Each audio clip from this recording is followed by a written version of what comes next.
Hello and welcome to Three Questions with my buddy Rod Gregoire with us from Merrimack Valley Wi-Fi Pros. Good morning, Rod. Welcome to the show. Good morning, Kevin. Thanks for having me on again. So, Rod, I got a couple questions today. I guess when I think about Wi-Fi, or most people think about Wi-Fi, we think, oh, that's great. We don't need any more Ethernet cables. Not necessarily the case. Yeah, that's a great question. That is absolutely not the case. I've been in a lot of new construction, big, beautiful new construction homes, and it's a little shocking to me. These homes have unbelievable AV systems, right? The AV, the music throughout the house, speakers everywhere, all wired, uh, and a great home theater system. But the Wi-Fi is terrible. There's somebody working from home, or two people working from home, or even more sometimes. Their Zoom calls are failing, they're buffering, they're streaming, slow connections to work. Kids are like, hey, I can't play games with my friends because the network stinks, and they can't just work from anywhere in their home. On a nice sunny day, they want to sit outside on the deck Yep. and just work, right? It's beautiful out. The kids are playing in the yard. I'm doing my work. They just can't do it. It's very frustrating for them. Yep. And it's frustrating because it's a brand new home that they just bought, and it's everything's perfect except for that. Then what's causing this problem then, Rod? Well, so usually, a big home like that, a single router is definitely not going to cover. Even two routers isn't going to cover it. And typically the way it works is, a home builder contracts with like an AV guy, or a home automation guy, or a security guy to do these kind of things in their home. And Wi-Fi is one of the things they also put in. But and these guys are great at what they do, but they're generally, almost always, they're not networking guys. They know that, okay, I'm going to put in a couple of access points, and that'll cover it. It'll be great. And they just, they put in two, and it's nowhere near sufficient, and they're not put in the right places. They don't put in a lot of extra Ethernet, so they can't add new ones and connect them back. They're just missing the wired infrastructure that should have been added at construction time. So what should they have done? Like, so I could bring you in to kind of help design this new house because it stinks. Like you said, you buy this big house, all this money, and you're like most people working from home, and you're like, oh my God, I was so much better off in my dinky apartment. Everything worked Yes, better. I that mean, is right. that's gotta stink, man. That's gotta be frustrating. That is frustrating. It is frustrating. It's very frustrating for them.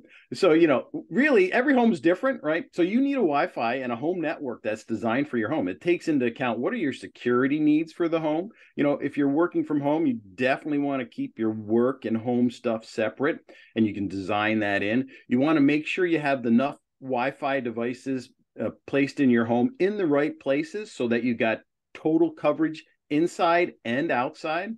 It's going to be a mix of Ethernet and Wi-Fi.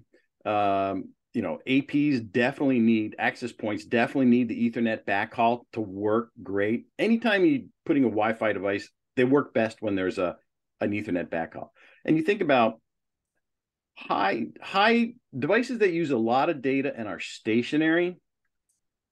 Why not just put them on the Ethernet to save your bandwidth for everything else? So you think of, a lot of people have like a MyBook backup disk at home, and that's something that can typically sit right on an Ethernet network, comes with an Ethernet port often in it, right? And so a lot of data goes to it. You don't want all the data to go over Wi-Fi. You want it to go over the network. Or TVs. TVs are another great one. You can do all your streaming over Wi-Fi, and that's great, and I can make it work really well. But why not just, if you're building a new home, why not just take care of that right from the get-go? If you put your TV on with an Ethernet connection to the router, you'll never have a glitch or a buffering issue unless it's happening at the place where they're distributing the video. So it'll just work perfectly for you. Leave the Wi-Fi for your phones and tablets, laptops, thermostats, vacuum cleaner, iRobot vacuum cleaner, appliances, all the streaming music you want to do in your home, which, is really sensitive to delay and work, but can work awesome. And then just all the future devices that you don't even know, because there are going to be so many devices that are going to be on your network in the future. And today, when you buy a device, the electronics for your home, the Wi-Fi is sort of a convenience thing. It tells you when your clothes are done or something like that, or when the iRobot's finished vacuuming. In the future, it won't be a convenience. It'll be a requirement. That's how technology moves forward, right? It just moves in that direction. It's like, you used to have a roll-up window in your car, and the luxury car had the electronic window. Well, try to buy a roll-up window today, right? Yeah. It's the same thing. That's how technology moves. So you want to get it. If you're building a home, you want it future-proofed with high-speed network and Wi-Fi for the future. And that's what they should have done. They should have had it designed right in from the get-go. So Rod, one of the things you mentioned is location of devices. Because some of us well, Rod, I don't want to see the router. I want to put it in the closet. I want to put it in the basement. I want to put it in the ceiling. I just want it out of sight. Location is kind of like real estate. Location's everything. Yes. So there are lots of ways to solve those problems. I'll just say some of the homes I've been in are there's 55 and older communities. They're single living. They have a basement. You could solve it all by putting it in the ceiling in the basement. Solve everything, putting the Wi-Fi down there, and never to be seen again, but working perfectly in your home. In a multi-level home, it's a little trickier, but you don't need to put it on a countertop. It can be the devices that do this are about the size of a smoke detector. So if if you've built a home, there's a smoke detector about every 3 feet, basically. And, you don't need that many APs, but, you need them sprinkled around in the right places. Sometimes they can be in a closet. Sometimes they're just inconspicuously in a hallway on the ceiling, and you never see it.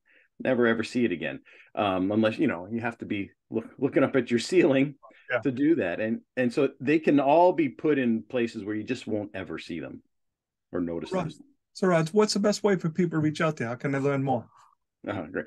So they can reach me on my website at mvwifipros.com, or they can call me at 978-577-5884, and I'll get back to them.